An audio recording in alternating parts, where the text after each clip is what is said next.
Her cousin tell her parents had an accident.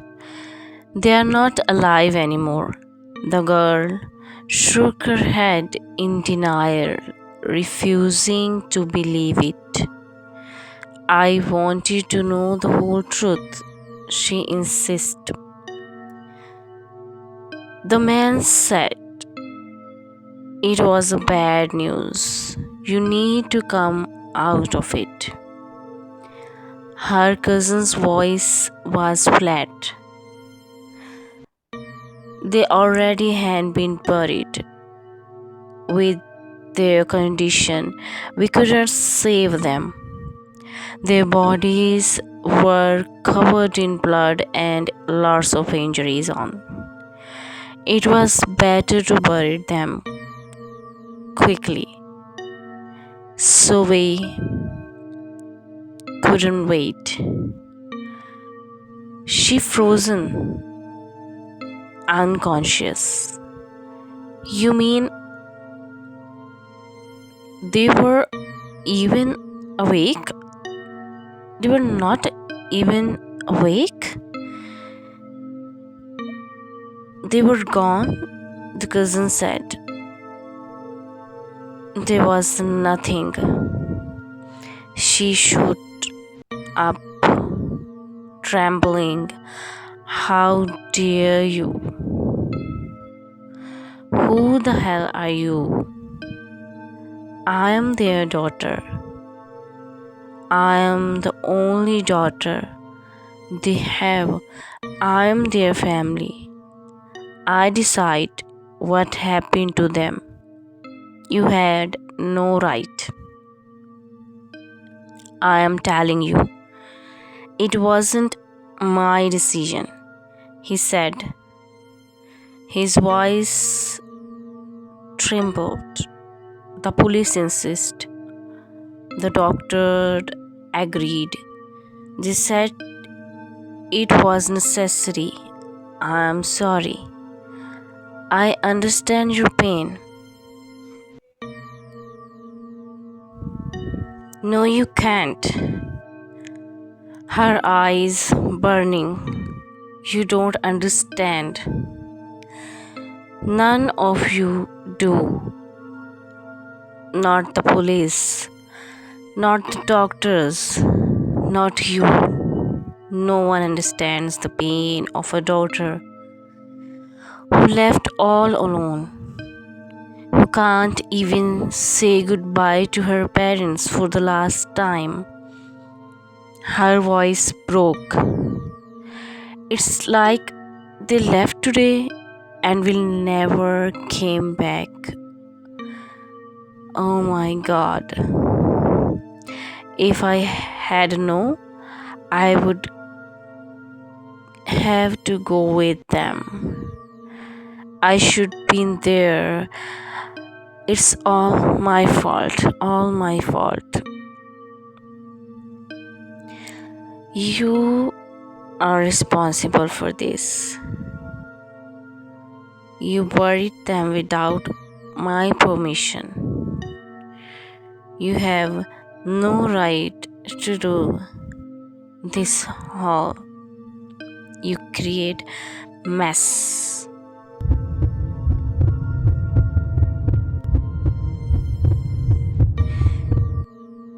This last night played in her mind like a cruel film.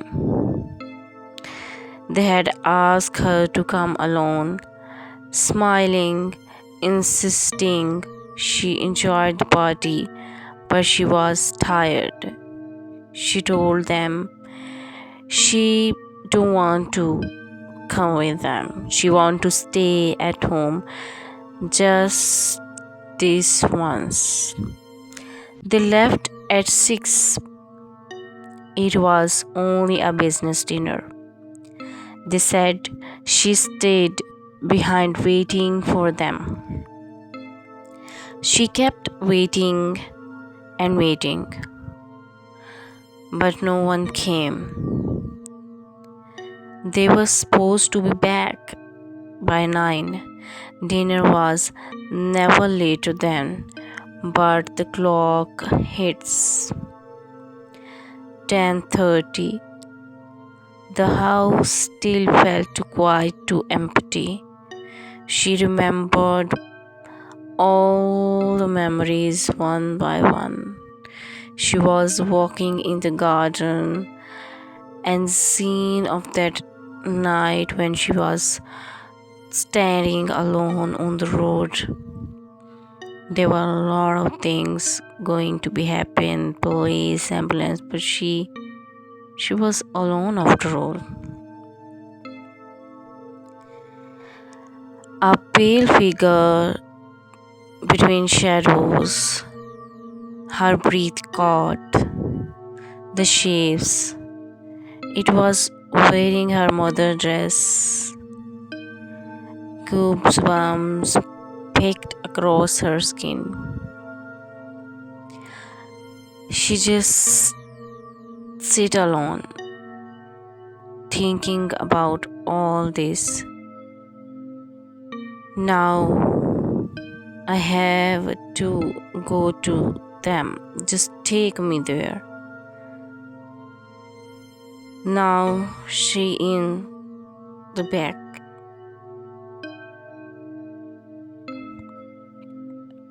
They came to graveyard.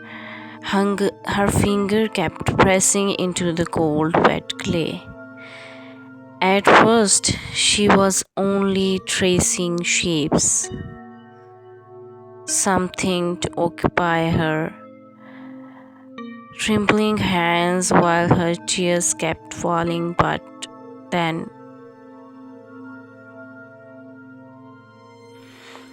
she started crying.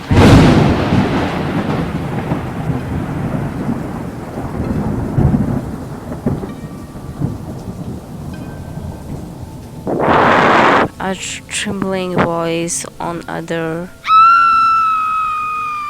spoke of twist mental flashlights and her parents' an accident. Her hand shook as she fumbled. She never saw their faces, never touched their hands. One last time. Now they were not in this world. She sat on their graves, her palms pressing into wet clay as if she could reach them through it. Her tears into the soil dissolving, her voice cracked with every word she whispered to them. I will miss you. I will miss you so much. Her cousin had been beside her trying to offer comfort, but after a while he stood standing away. If you need me, he said quietly, called out. I am just nearby. I have to take a phone call. She didn't look up. She could not. Her world had already gone silent.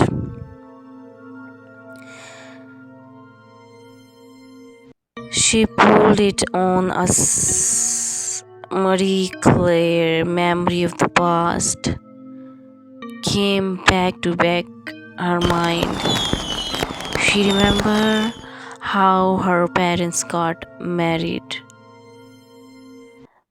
The pictures in the wall, they were beautiful young couple. And when her mother got old, she sat on a sofa thinking about her memories and always talking to her how beautifully they spent their lives along with their pretty daughter.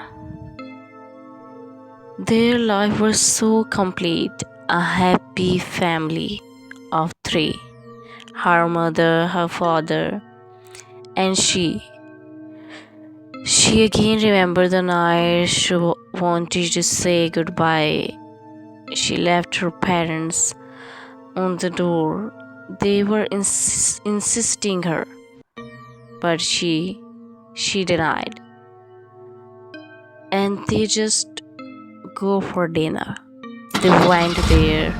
They won't. But what happened now? She is there on the graves where she just can talk, but not a even response came back. She tried to meet them, she tried to saw them. She unconsciously make herself to the graves. All the memories of her parents coming back to back. She started moving her hands into the clay so that she can saw her mother's face, but she couldn't. She began to push the mud aside as so she could dig down far enough to reach her mother. She wasn't thinking straight anymore. She didn't care. Then her fingertip touched something solid, not robot, not a stone, something small and smooth. She pulled it out, a silver locket into mud hanging from a thin chain. Her breath caught. This wasn't her mother's. It wasn't her father. It's her cousin's.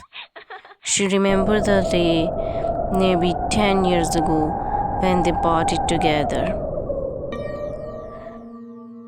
A locket he kept, one and same one she gave to her as a promise that no matter what happened, they carry the memory with them forever.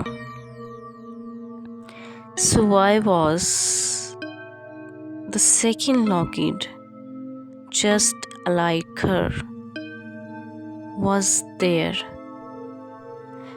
buried in the grave